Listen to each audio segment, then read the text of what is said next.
Il n'est pas possible, dans un laps de temps de 6 minutes, de raconter en détail les ascensions en ballon libre que j'ai pu faire dans les hautes parties de notre atmosphère grâce à l'intervention du Fonds national de la recherche scientifique belge. J'aimerais plutôt aujourd'hui vous donner un petit aperçu sur une question secondaire qui vous montrera combien la navigation stratosphérique peut devenir passionnante. Vous me direz tout de suite, pourquoi ballon libre? Pourquoi avez-vous pris le ballon libre? Ce n'est pas intéressant. Actuellement, on a l'avion qui vaut bien mieux. Eh bien oui, vous avez raison et tort en même temps. L'avion présente beaucoup d'avantages sur le ballon. Mais l'avion n'a pas encore conquis la stratosphère. Il a tout juste pénétré dans les parties inférieures de cette partie de l'atmosphère. Il s'agissait pour moi de monter et de travailler. J'avais besoin d'un engin qui fonctionne, c'est le ballon libre. En outre, j'avais l'idée qu'en montant en ballon libre dans la stratosphère, je montrerais que l'on peut vivre là-haut, à condition d'avoir une cabine étanche.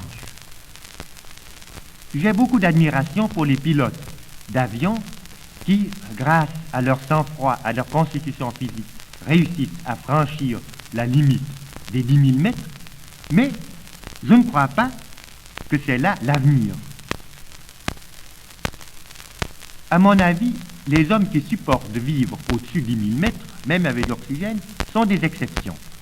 Et si l'aviation doit venir régulière, commerciale comme on dit, dans la stratosphère, il faudra la cabine fermée. Eh bien, je suis heureux d'avoir pu montrer que cette cabine fermée, étanche, qui maintient la pression atmosphérique telle que nous l'avons normalement ici en bas, je suis content d'avoir pu montrer que cette cabine fonctionne très bien et qu'on se porte parfaitement bien dans cette cabine. Il suffit de donner un peu d'air frais régulièrement ou d'engendrer, de régénérer l'air par les moyens chimiques qui sont tout à fait dans le domaine courant. Vous me direz peut-être maintenant, mais pourquoi parle-t-on tant de l'aviation stratosphérique? Puisque les avions marchent très bien dans l'atmosphère basse à quelques millimètres.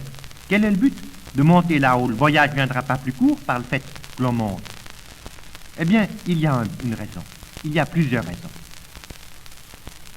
L'essentiel, c'est la vitesse. Un avion ici en bas fait 150, 200, peut-être 300 km à l'heure, mais il ne peut pas aller plus vite, à moins de gaspiller de l'essence d'une façon prohibitive au point de vue commercial, au point de vue d'exploitation de l'île.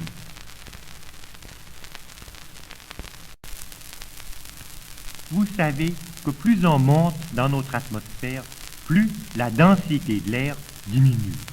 Si l'on monte aux environs de 16 000 mètres, l'air n'a plus qu'une densité égale au dixième de la densité normale de l'atmosphère telle que nous l'avons au niveau de la mer. Eh bien, un avion, pour voler, il a besoin de vitesse et il a besoin d'air. La force portante d'une aile d'avion est proportionnelle au carré de la vitesse et à la densité de l'air. Si donc un avion veut voler à 16 000 mètres d'altitude, où l'air est 10 fois moins dense, il faut qu'il aille plus vite. Racine de 10 fois plus vite, c'est-à-dire à peu près 3 fois plus vite qu'en bas. Donc, un avion qui, ici en bas, fait 200 km à l'heure, doit, pour voler à 16 000 mètres, avancer à raison de 600 km à l'heure. Mais il ne doit pas seulement, il peut aussi.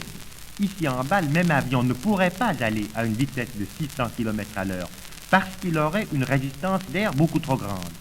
Là-haut, la résistance de l'air diminue dans le même rapport où diminue la force portante de l'air. Et par le fait que l'air est moins dense, l'avion peut aller plus vite. Et il aura en fait, éprouvera la même résistance et il rencontrera la même force portante de l'air en allant là-haut 3 fois plus vite qu'ici en bas. Il consommera la force, toutes les forces seront les mêmes, mais les vitesses étant 3 fois plus grandes, le moteur devra fournir un travail 3 fois plus grand. Il consommera 3 fois plus d'essence à l'heure. Mais comme il avancera 3 fois plus vite, l'avion consommera la même quantité d'essence mesurée aux 1000 km parcourus. Si l'on réfléchit un peu, on voit que rien ne s'oppose à ce que l'aviation utilise cette stratosphère pour les voyages l'avenir. Là-haut, nous avons le beau temps éternel. Jamais de nuages, jamais de brouillard, jamais de formation de glace, jamais des trous d'air, donc bien-être aussi pour les passagers, et très grande sécurité. L'avion aura, je vous ai dit, 3 fois plus de force motrice. Donc 3 moteurs, mettons, au lieu de 1. Et si un moteur est en panne, eh bien l'avion pourra toujours descendre quelques millimètres et continuer avec 2. Il pourrait même encore avec un moteur, évidemment en marchant plus lentement, avancer et traverser encore l'Atlantique. Vous voyez donc que New York sera à une petite journée de l'Europe. On pourra le matin s'embarquer pour entendre le soir un concert à New York. Voilà un rêve d'avenir. Et je puis terminer cette petite causerie en exprimant non seulement mon espoir, mais ma conviction que ce que je viens de vous dire ne restera pas longtemps un rêve d'avenir, mais sera bientôt réalisé.